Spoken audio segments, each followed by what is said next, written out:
வாங்க இன்றைக்கி கருவாட்டு பொரியல் வந்து பண்ணலாம். கருவாடு வறுவல்னு சொல்லுவாங்க, என்னடா பொரியல்னு சொல்கிறோம். என்ன சொல்லிக்கலாம், நமக்கு என்ன பிடிக்குதோ ஒரு பேர் வச்சுக்க வேண்டியதான். கருவாடு எண்ணெயில் நல்லா கொஞ்சம் வறுபட்டு வந்துடுச்சு. அதுக்கப்புறமும் பெரிய வெங்காயம், அப்புறம் வந்து பச்சை மிளகாய் இது சேர்த்துருக்கேன். கொஞ்சம் வறுபட்டு வந்த கருவாடு நல்லா வறுத்ததுக்கு பொரிஞ்சிடணும். எண்ணெயிலே பொரிஞ்சதுக்கப்புறம் தான் இந்த வெங்காயம் பச்சை மிளகாய் சேர்க்கணும். உப்பு சேர்க்க தேவையில்லை, ஆல்ரெடி அதுலேயே உப்பு இருக்கும். நல்லா வறுத்தரலாம், வதக்கி கொடுக்கலாம்.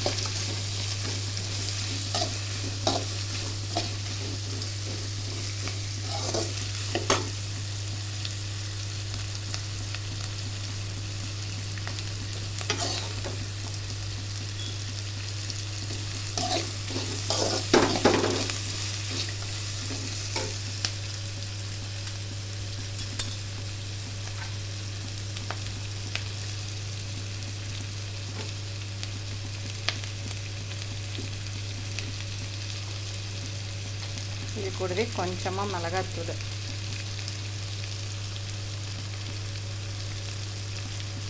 ஆல்ரெடி காரம் போட்டிருக்கோம். இது கொஞ்சம் வெங்காயம் கலர் மாறும், இன்னும் நல்லா டேஸ்ட்டாகவும் இருக்கும். வெறும் தனி மிளகாத்தூள் மட்டும் சேர்த்துருக்கேன்.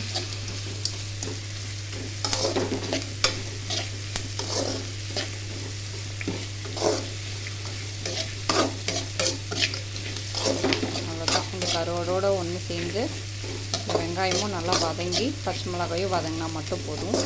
சூப்பரான ஈஸியான ஒரு என்ன சொல்கிறது, கருவாட்டு தொக்கா, கருவாட்டு பொரியலோ ஏதோ ஒன்று பேர், ஆனால் டேஸ்ட்டு வேறு மாதிரி சூப்பராக இருக்கும்.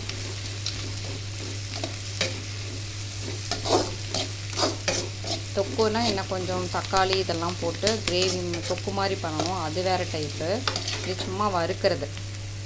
இது வந்து தயிர் சாதத்துக்கு, ரச சாதம், பருப்பு சாதம், வெறும் சாம்பார் சாதம், அப்புறம் வந்து பழைய சாதம், மெயினாக பழைய சாதத்துக்கு சூப்பராக இருக்கும்.